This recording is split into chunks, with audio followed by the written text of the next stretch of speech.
Let's look at the Shah for just a moment and look at him very fairly. He actually was a progressive in a number of ways. He instituted a land reform program. He instituted a literacy program. He sent thousands of students from Iran to the United States, and particularly the United States, to study, and in other countries as well. He liberated women. The irony was that those he liberated, the women and the students he sent abroad, they came back and joined the revolutionary forces. And the irony was that the Shah, being progressive, was attacked as being reactionary and conservative on these particular issues, whereas his opponents were the reactionaries. Putting it very bluntly and very simply, the Shah was trying to move Iran into the 20th century. His opponents, Khomeini et al., wanted to move Iran back into the Dark Ages, and that's what they've done. Now, there was some repression, true. Now there is total repression. There may not have been enough land reform. Now there is none whatever. What I am simply suggesting is this, that when we look at the Shah, we have to look at him in terms of what he confronted. And he confronted revolutionary forces there that were not working, in my view, for what was best for Iran and certainly not best for ourselves.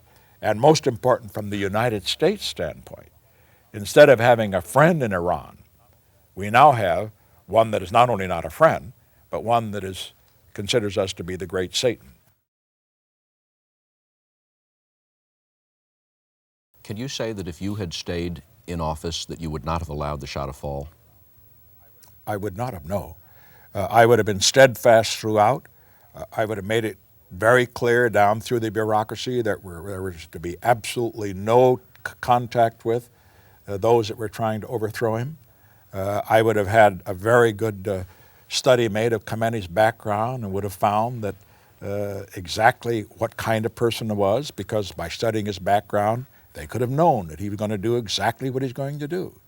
The man is a radical reactionary. He's not a progressive in any sense of the word. See, the choice basically was not between the Shah and somebody better. The choice was between him and somebody worse. And it's very easy for me to make that choice. If you had been confronted with the worst case from that point of view, and the Shah had been overthrown and hostages taken, and you were president, would you have taken him into the United States? Absolutely. I would have taken him into the United States, and as far as the hostages was concerned, I would have handled that a little differently too. I don't say this in criticism of President Carter, because he certainly went through a lot on the hostage situation. He believes it may have cost him the election. I don't think it did. I think the economic issues were the major ones. But be that as it may, it didn't help him.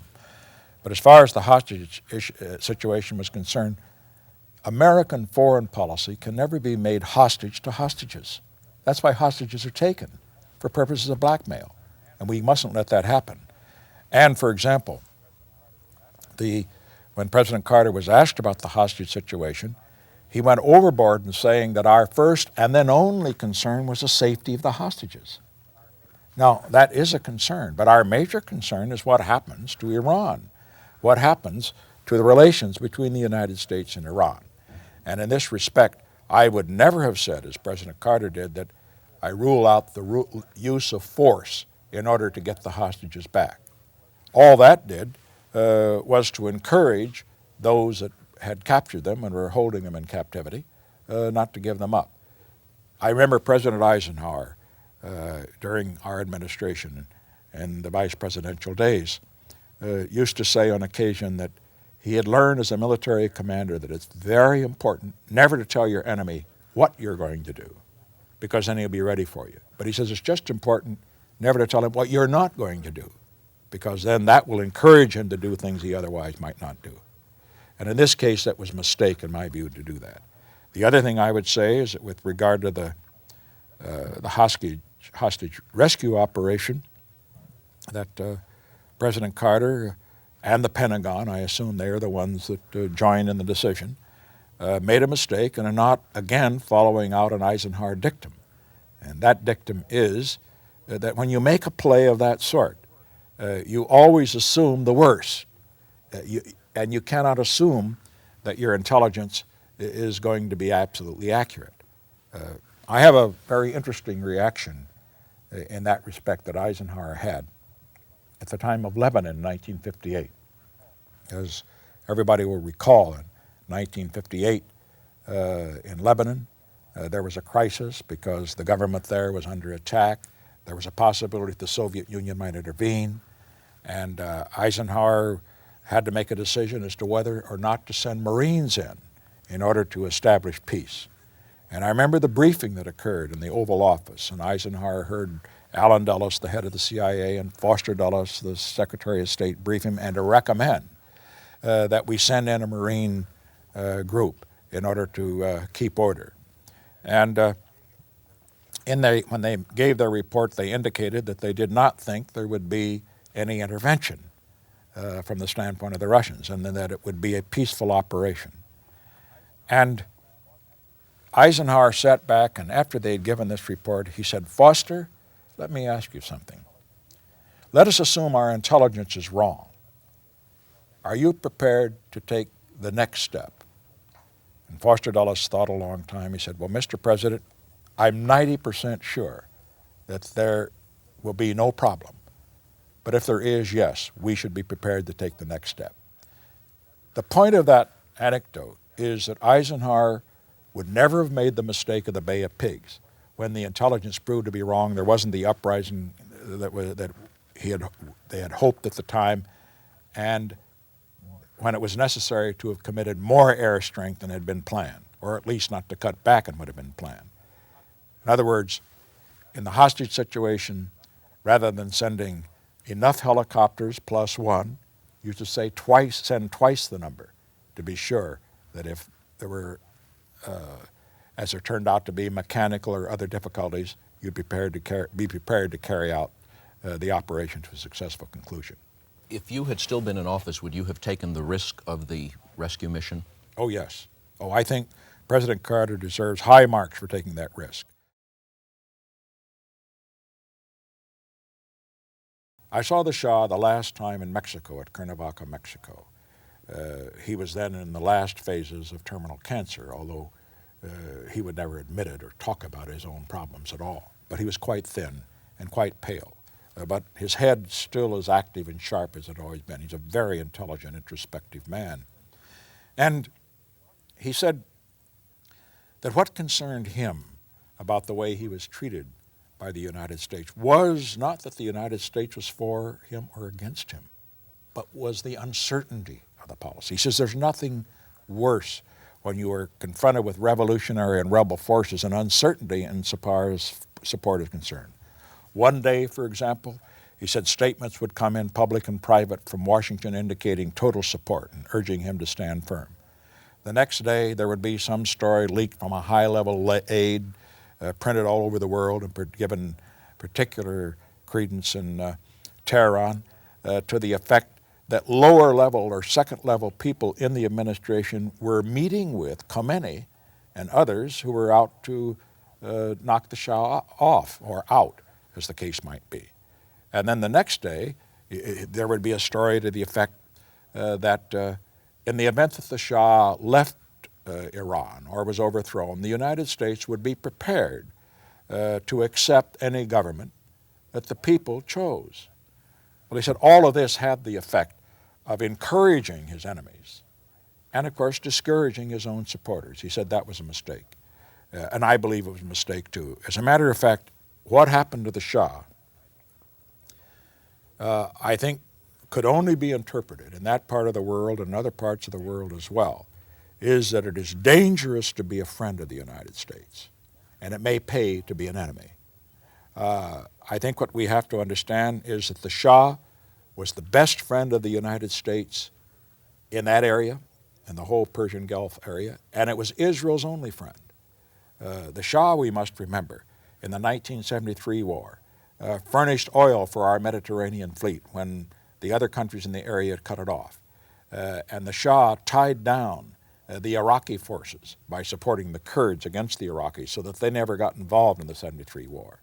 And I know that the Shah, when he spoke in Mexico about what had happened, he could not understand why it was that among his critics in the American media, There were some of Jewish background, not all, but some, who were among his most violent critics because they were liberals and they thought he was too reactionary and the rest. And he just couldn't understand that because he was the only friend that Israel had in that whole area of the world.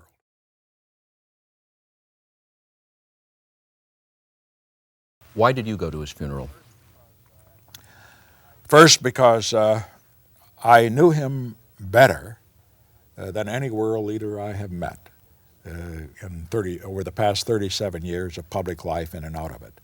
I met him first back in 1953 when I was a young vice president and he was a very young Shah in his early 30s. And I met him over 10 or 12 times after that. I found him to be a very sensitive man, a very intelligent man, one who understood the world as well as any leader that I had met, who could talk about India or Pakistan or China or Latin America with, frankly, as much perception and sophistication as any American leader could possibly talk about it. And I had great respect for him. And I think the major reason I went, though, I must say, was because I was concerned that our own government, again, I suppose, because of the hostage situation, was not going to be represented at the funeral by a high-level person. Were you concerned that your going might embarrass President Carter? No, not at all. As a matter of fact, it occurred to me that President Carter probably deep down wished he could have gone, but he couldn't. He didn't feel that he could because of the hostage situation. No, I went because the Shah was my friend. He was a friend of the United States, and I thought that some high-level individual from the United States ought to be there. You see, the important thing that we've got to get across to the people in countries that are wavering between standing with us or going in the other direction or remaining neutral is that the United States is not a fair-weather friend, that we will stand by our friends and allies when they are down as well as when they are up. Now, that may not make good diplomacy, but I think it in the short run, but in the long term, I think it's absolutely essential if we're going to build the kind of support and respect and confidence in the United States that we need to have.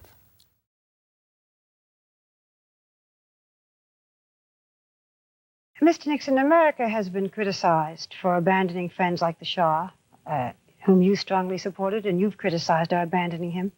But isn't the danger just as great in sticking with regimes that have lost the support of their people, like the Shah, like Somoza, like Ian Smith?